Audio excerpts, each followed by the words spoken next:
안녕하십니까. 1월 18일 목요일 OBS 뉴스 오늘 출발합니다. 오늘 함께해 주실 두 분입니다. 김대현 시사평론가, 박창환 장한대 교수 나오셨습니다. 안녕하세요. 네, 안녕하세요. 네, 어서 오십시오.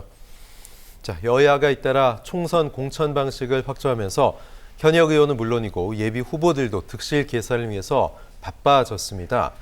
공천이라고는 하지만 선거 때마다 망천, 사천 또는 공천 학살 등등 여러 논란의 중심에 있었죠.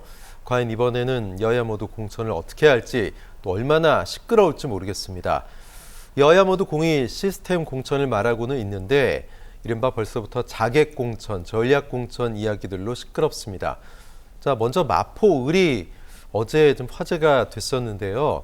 한동훈 비대위원장이 서울시장 신년 인사회에서 개딸 전체주의, 운동권 특권 정치, 이재명 사당으로 변질된 안타까운 얼굴, 마포을의 통쾌한 흥미진진한 놀랄만한 선거를 해보려 한다. 김경률 비대위원을 소개한다라고 얘기했고요. 마포을은 정청래 민주당 의원의 지역구죠. 현 김성동 마포을 당협위원장이 전략 공천이냐 뭐냐 시끄럽게 항의를 하면서 소동을 벌였습니다. 자, 이게 어떻게 봐야 될지 모르겠습니다. 김대현 평론가님, 이렇게 하면 비대위원장이 너무 공천도 안 됐는데 아직 한 후보를 밀어주는 거 아니야, 이런 시끄러움도 있을 수 있을 것 같고 좀 반발들이 있는 것 같아요. 그러니까 뭐 이런 점에서 한동훈 비대위원장이 정치 경험이 좀 부족한 거 아닌가. 정치 혹은 선거를 너무 쉽게 생각하고 있는 것이 아닌가라고 하는 그런 판단을 받게 하는 것 같습니다. 사실 어찌 보면 공천이라고 하는 것은 바둑으로 치자면 마치 사활과 같습니다. 지난 4년을 선거를 승리했거나 혹은 패배했거나 아니면 그 이상도 8년, 12년 정도까지도 지역을 지키는 분들이 있습니다. 지금 같은 경우는 마포 같은 경우는 전통적으로 민주당의 우세 지역이다 보니까 사실 그 카운터 파트너였던 국민의힘의 당협위원장 같은 경우는 최소 4년, 길게는 그보다 많게 권토 중례를 하는 그런 지역이라고 볼 수 있겠죠. 전국적으로 특히 수도권에 이런 지역들이 굉장히 많습니다. 그런데 그들이 지난 선거에 졌기 때문에 경쟁력이 없다라고 판단하는 것은 제가 볼 때 첫 번째 무리수인 판단입니다. 근거가 없습니다. 수도권, 특히 서울 같은 경우는 바람에 의해서 어느 역대 총선에서는 진보 진영이 거의 싹쓸이를 하고 또 어떤 상황에서는 보수 진영이 거의 다 섞어나다시피 하는 이런 바람에 의해서 영향을 받는 정치 지형 구도이기 때문에 특정 인사가 당신은 경쟁력이 없어라고 얘기하는 것은 당대표를 맡고 있는 비대위원장이 해야 할 소리는 아닙니다. 그런데 지금 어제 같은 경우 마포을에서는 마치 그런 상황이 벌어진 겁니다. 당신은 지난번에 졌기 때문에 경쟁력이 없어. 내가 이번에 영입한 사람은 회계사인데 이름이 좀 알려져 있어. 경쟁력이 있어.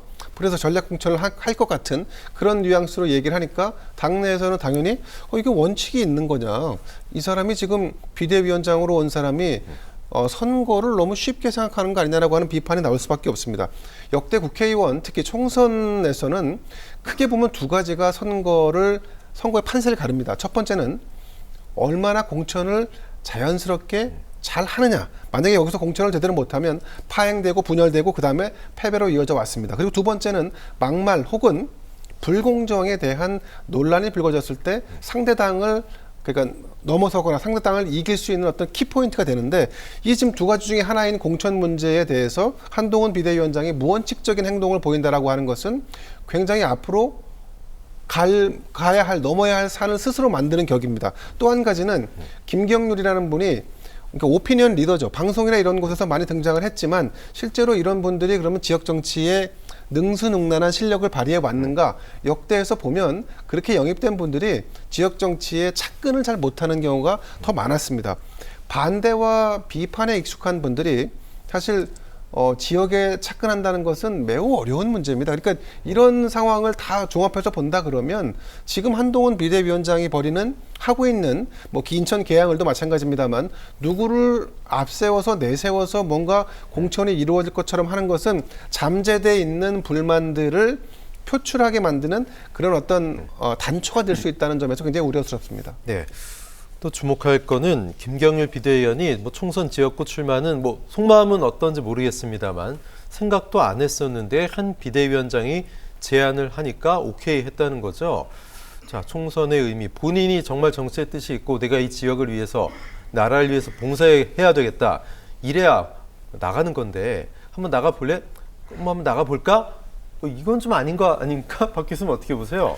사실 뭐 국민의힘이나 민주당이나 오래된 역사를 가지고 있기 때문에 예, 당력은 예. 바뀌었지만 나름의 공천 시스템이 있습니다. 그렇기 때문에 뭐 어쩌다가 위원장 한 사람이 또는 뭐 비대위원장이나 당대표 한 사람이 해볼래? 해가지고 예. 배치되는 경우는 그렇게 많지는 않아요, 솔직히. 네.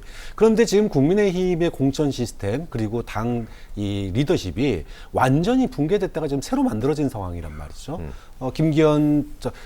이준석 전 대표 몰아냈고 그 김기현 전 대표 살 쫓겨나다시피 쫓겨났고 그래서 비대위원장 됐는데 그래서 비대위원장이 저렇게 주변 사람들에게 당신 한번 나가볼래 이렇게 얘기를 해서 예. 정치에 영입된다. 자, 물론 뭐 그럴 수도 있습니다. 뭐 많은 사람들이 그렇지는 않지만 100명 중에 1명 그렇다고 치더라도 그러면 그 당사자는 어때야 되느냐? 국회의원이라고 하는 자리가 어떤 자리인지에 대해서 좀 더 무겁게 생각할 필요가 있지 그렇죠. 않느냐라는 겁니다. 책임과 의무라고 하는 게 있습니다. 지역 발전 또는 국가 발전에 또 국가 발전을 위해서 나는 국회의원으로서 어떤 일을 할 것인가에 대해서 진짜로 깊은 고민 끝에 나와야 되는 거거든요. 자, 그런데 뭐 상대방을 이길 수 있으면 상대방보다 더 깨끗하면 그러면 나올 수 있지 않느냐, 이길 수 있지 않느냐 이렇게 해서 출마를 하게 되면 무슨 일이 벌어지냐면 이후에 자신한테 공천을 준 사람에게 충성을 하게 됩니다. 또 하나는 소신껏 투표를 못 하게 돼요. 그리고 뭐죠? 이 진영 논리 안에 갇혀버리게 됩니다. 그래서 많은 사람들이 처음에 4년 국회의원하고 나 국회의원 안 할래 이러고 나오시는 분들 중에 대부분이 정치에 대한 이런 책임과 의무에 대해서 깊은 생각 없이 갔다가 사실은 뭐 자리만 열매만 탐하고 다시 그냥 이 정도면 됐지 하고 그만둬 버리는 경우도 너무 많은데 좀 그런 점에서 과정과 절차 내용에 있어서 물론 뭐 이기기 위해서 저런 수를 그다음에 소위 말해서 흥행을 위해서 저런 수를 썼겠지만 그럼에도 불구하고 정치, 국민을 생각하는 정치라고 하는 점에서 과연 저런 모습이 자주 반복된다면 그것 또한 불행 중에 하나다라고 봅니다.